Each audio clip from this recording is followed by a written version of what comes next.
Hello students, मैं BP Singh आज आपके लिए ऑर्डर ऑफ एन एलिमेंट का थर्ड लेक्चर लेके आया हूं। इस लेक्चर में मैं आज आपको टॉप मोस्ट दो थ्योरम बताऊंगा और यह भी बताऊंगा कि लेक्चर 3 में वो कौन कौन सी इंपॉर्टेंट थ्योरम है जो एग्जाम में आने वाली हैं और जिन्हें मैं लेक्चर 3 में आपके लिए पेश करूंगा। तो उम्मीद करता हूं आज का लेक्चर जरूर पसंद आएगा और अपने फ्रेंडों के आप साथ जरूर शेयर करेंगे। चलिए तो लिखते हैं वो थ्योरम कौन सी है जो वेरी वेरी इंपॉर्टेंट है। आइए थ्योरम, ये इंपॉर्टेंट थ्योरम है। The order of every element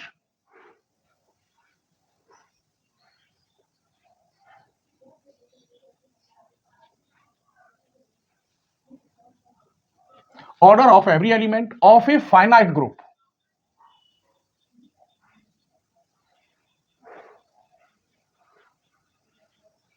is finite.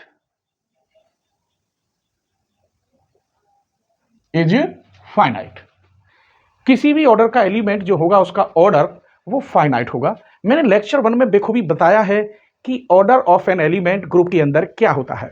किसी भी एलिमेंट का जो ऑर्डर होता है वो स्मॉलेस्ट पॉजिटिव नंबर होता है। जब स्मॉलेस्ट पॉजिटिव नंबर होगा तो स्वाभाविक है फाइनाइट होगा। बस ये दिखाना है इसमें, और यही ये प्रूफ करा रहा है कि जो स्मॉलेस्ट नंबर है वो फाइनाइट है। चलिए proof, let G be a finite group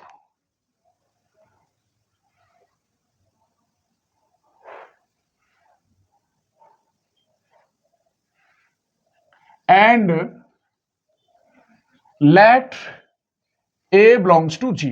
finite group है और कोई एक एलिमेंट ले लिया जिसका मुझे ऑर्डर दिखाना है वो A है। मान लीजिए let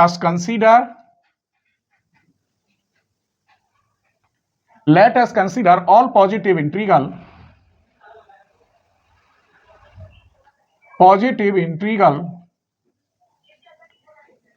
power of A, that is integral power of A, तो करिए मल्टीप्लाई ए की पावर 1, ए की पावर 2, 3, 4 डॉट डॉट ए की power r, r plus 1 dot dot a की पावर एस, और भी यहां में बहुत एलिमेंट होंगे। इतना जरूर है कि अगर ये नंबर 20 पे आता हो तो ये 21 पे आएगा। ये 21 से ज्यादा यानी 20 से भी ज्यादा ऑर्डर रखता है। कहने का मतलब s is greater than r होगा। क्लियर? चलिए इसके लिए हम एक लाइन लिखते हैं, every one of these power must be an element of जी,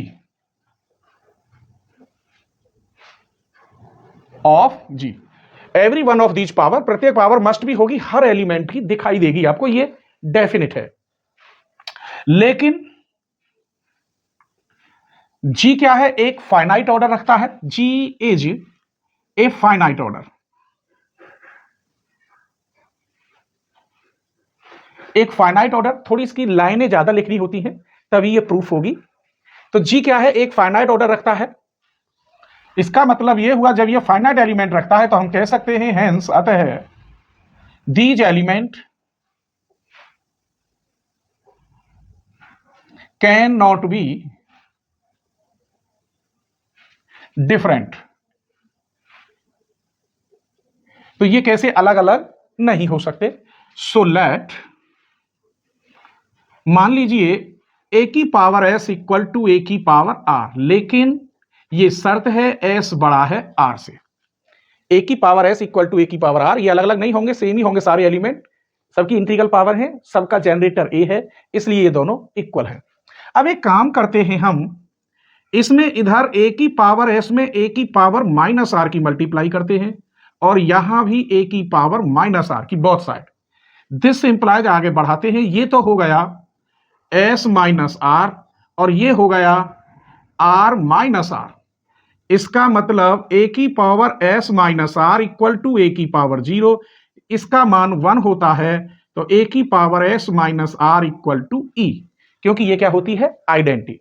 अब एक बात बताइए, मैं अगर ये पुट कर दूं s minus are equal t, क्योंकि यहां आर और एस ये इंटीग्रल पावर है, पॉजिटिव इंटीजर है, तो इनका डिफरेंस भी इंटीजर ही होगा, क्योंकि बड़े में से छोटे वाले को माइनस किया जा रहा है, तो स्वाभाविक है पॉजिटिव ही बचेगा।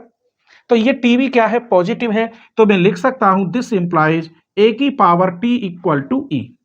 टी क्या है यहां, where t is positive integer. ये भी एक पॉजिटिव इंटीजर है। अब हमने ऑर्डर ऑफ एलिमेंट में ये पढ़ाया था कि जब स्मॉलेस्ट पावर होती है, ऑर्डर जो एलिमेंट होता है किसी का वो स्मॉलेस्ट पावर में होता है, तो स्वाभाविक है वो फाइनाइट ही होगा, इनफाइनाइट तो होने से रहा। तो ये 2 लाइनें और लिखनी है। Hence there exist a positive integer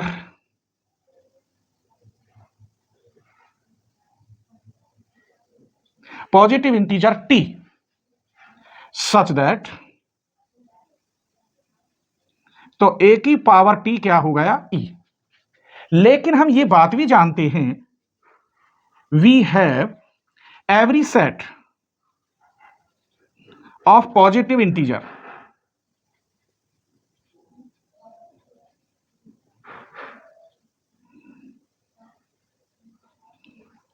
integer has smallest member. 100% क्या होगा, स्मॉलेस्ट होगा। मान लीजिए वो स्मॉलेस्ट क्या है, there exist a positive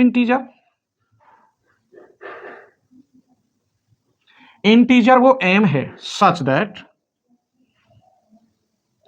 a की power m equal to e। It follow that,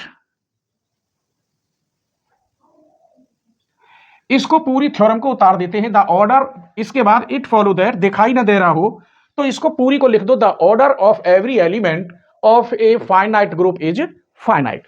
देखिए इसमें 2-3 लाइनें लिखनी होंगी, थ्योरम तो थ्योरम की तरह ही है, आपको बस ए एलिमेंट मानना है, उसके ऑर्डर हैं। मैंने आर ले, फिर r+1 कहां तक, एस तक ले लिए, और भी आगे होंगे।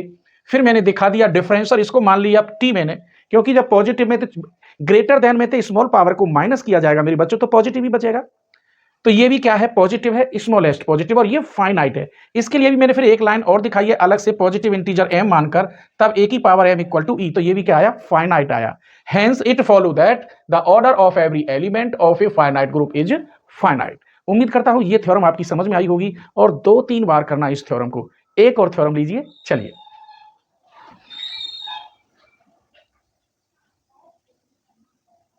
The order of any integral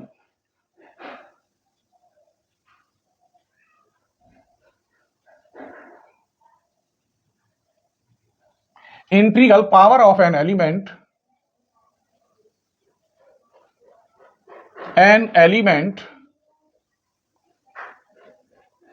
A cannot be exceed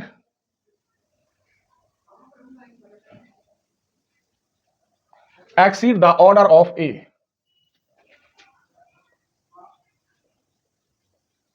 order of A, इसका मतलब है कि कोई भी इंटीजर पावर हो वो अपने ऑर्डर से लेस देन होगी या इक्वल होगी, ग्रेटर देन नहीं हो सकती। बस प्रूफ, मान लीजिए लेट ए की पावर के लेता हूं मैं यहां, बी एनी इंटीग्रल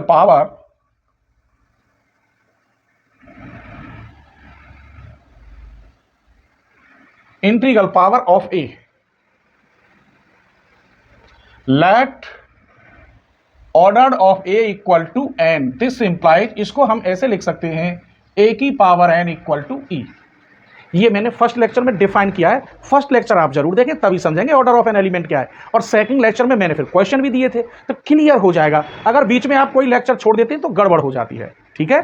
चलिए, अब यहां ए की पावर एन इक्वल टू ई है, इसका मतलब ये हुआ, अगर मैं इसके ऊपर पावर लेता हूं ऐसे, ए के ऊपर एन के ऊपर के कर देता हूं, तो यहां भी ई के ऊपर के होगा, और ये तो आइडेंटिटी है, इस पर कोई फर्क नहीं पड़ेगा। ये तो फिर ई है गई, इन दोनों की मल्टीप्लाई हो जाएगी, ऐसे एन के इक्वल टू ई। इसे मैं ऐसे लिख सकता हूं, ए की पावर के और बाहर एन इक्वल टू ई। अब यहां देखिए, ए की पावर एन इक्वल ई है, तो order of a equal n, ये लेस देन एंड इक्वल होता है, या इक्वल लिख सकते हैं। तो ये क्या हो जाएगा, ए की power k is less than and equal n. तो जो मैंने माना था कोई एनी इंटीग्रल पावर था ए का, वो क्या लिख रहा है, इससे बड़ा नहीं हुआ। एक्सीड माने बड़ा होना, तो बड़ा नहीं हुआ, केवल लेस देन और इक्वल ही रहा। समझ गए? दोबारा समझिए, the order of an any integral power, ये ले लिया एलिमेंट ए का, कैन नॉट बी एक्सीड, बड़ा नहीं हो सकता, the order of A, order क्या है, ए का ऑर्डर एन है, तो इससे बड़ा नहीं हुआ, देख लो, इससे लेस देन और इक्वल हुआ। यही प्रूफ था। आप हेंस करके थ्योरम को उतार सकते हैं, the order of any dot dot करके आपको ये थ्योरम यहां तक उतारनी है। तो मैंने यहां आपको दो थ्योरम बताई। नेक्स्ट लेक्चर में कौन कौन सी टॉप थ्योरम देने वाला हूं लेक्चर 3 में, वो और देख लीजिए, स्क्रीनशॉट ले लीजिए। लेक्चर 4 में कौन कौन सी इंपॉर्टेंट थ्योरम देने वाला हूं, वो और देख लीजिए। फर्स्ट थ्योरम होगी, the order of an element of a group G is the same as that of its inverse. कहने का मतलब कोई एलिमेंट अगर ए है और उसका इनवर्स है तो दोनों के ऑर्डर सेम होंगे, ये कह रहा है। If the element A of a group G is the order of N, मतलब ए की पावर एन, देन ए की power M equal to E, तब एन क्या होगा, डिवीजर होगा किसका, एम का। The order of the element A and X inverse are the same, ये दोनों सेम होंगे, जबकि A X are any two element काय के हैं, ये जी के हैं। If A is an element of order n, p is prime to n, तब ए की power p is also the of order n, ये। और ये थ्योरम है, if a x a equal b in a group G then prove that x equal this. तो ये lecture 4 में लेके आऊंगा। प्लीज आपको अगर पूरी कंप्लीट बुक देखनी हो तो चैनल की मेंबरशिप ले लें, जो कोई भी वीडियो आपसे मिस ना हो। स्क्रीनशॉट ले लीजिए।